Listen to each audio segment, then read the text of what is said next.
અંબાજીમાં પણ આજે ધોધમાર વરસાદ વરસ્યો છે અને રસ્તા પરથી અહીંયા પણ જાણે નદીઓ વહેતી હોય એવા દ્રશ્યો અહીંયા પણ જોવા મળ્યા હતા।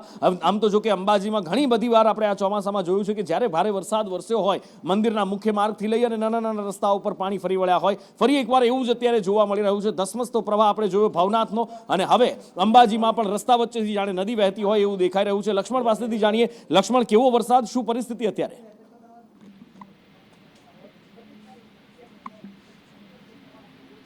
જી, વાત કરવામાં આવે અંબાજીની તો જે કહી શકાય છે કે જે 10 દિવસ બાદ ગઈકાલે પણ વરસાદ પડ્યો હતો અને જે આજે જે વરસાદ પડ્યો હતો તેને લઈને જે અંબાજી વિસ્તાર છે તે પાણી થયું હતું ને અંબાજીના બજારોમાં જે છે તે નદીની જેમ પાણી વહેતા થયા હતા અને જે પુલ સામેના વિસ્તારમાં પાણી ભરાવાના કારણે જે વાહનો છે તે પણ કલાકો સુધી અટવાયા હતા। જે અંબાજીના વિસ્તારની આજુબાજુનો વિસ્તાર છે ત્યાં પણ જે આખો દાંતા તાલુકો છે, સમગ્ર દાંતા તાલુકો છે જળબંબાકાર બન્યો હતો। જી।